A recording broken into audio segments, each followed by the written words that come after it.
Isang rep, susubukan po natin. Kaya nga ba? Ito pong rep na to, ay di ko alam kung ilang cubic ito, no? Gumagana po ito, pero naging bodega na lang. Okay, so bali, ito po ay non-inverter. Okay, hindi po ito inverter, no? Sa mga nagtatanong, kaya naman po yung ating 12 volts na is not inverter. No? Kasi po, 1,000 watts to. Pero, kung rep na lang, ay rep na lang. Hindi pwedeng samahin mo ng rice cooker, hindi pwedeng samahin mo ng washing machine kasi nga po, para hindi mabigla. Siguro washing machine tsaka rep, kaya naman pagsabay, no? Pero suggest ko lang, wag. Para humaba yung buhay ng inyong inverter. Okay? So, subukan po natin. Ito i-off ko muna yung ating thermostat. Ayan po, naka-off na po, no? Okay, tapos, i-plug ko po sa outlet. Ayan, pag-plug ko sa outlet, wala pong nangyari kasi ito po yung voltage niya, 13.5 volts yung laman ng battery. Okay, naka-on po.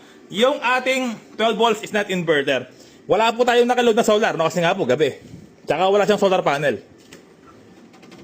Okay, so meron na pong ilaw yung rep natin. Ayan, may ilaw po siya, no? Ngayon, buksan ko po ng dahan-dahan yung kanyang thermostat. Tignan natin kung mag-drop. No, kapag nag-drop po ito, ibig sabihin po, gumagana na yung kanyang motor compressor. Okay? Ito pong video na to sa mga nagtatanong, kaya nga ba yung 12 volts, 1,000 watts na pure sine wave inverter? Ang sagot ay kaya po. Kayang-kaya. Basta ganito klaseng inverter. Kayang-kaya po yan. Okay? Ngayon po, subukan natin. Number 1. Ayun. Okay. So, naka-number 1 na po tayo, no? Ayan, number 1 na po yan, number 1. Ayan po, gumagana na yung motor compressor, no? Ngayon, yung voltage po niya ay 13.3. Okay, so 13.3 po siya mga ka-repairman. So, ibig sabihin po, gumagana na yung kanyang motor compressor. Ayan, no? So, legit mga ka-repairman. Ngayon, tingnan natin kung lumalamig.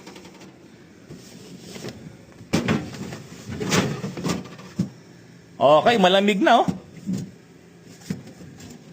Ito po, sa taas, malamig na, oh. Ayan po yung yellow. Dinig nyo po. Dinig nyo. Yung parang sumisingaw. Freon po yun. Okay, lumalamig, legit.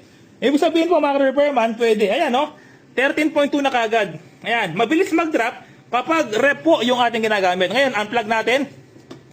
Ayan po. Ngayon, babalik po yan. 13.3. Okay? So, kailangan, kapag rep ang ginagamit mo, kailangan mataas ang capacity ng inyong battery. So, halimbawa, 12 volts, 280 ampere hour, ay pwedeng-pwede po sa 24/7 na ginagamit yung rep po ninyo sa bahay.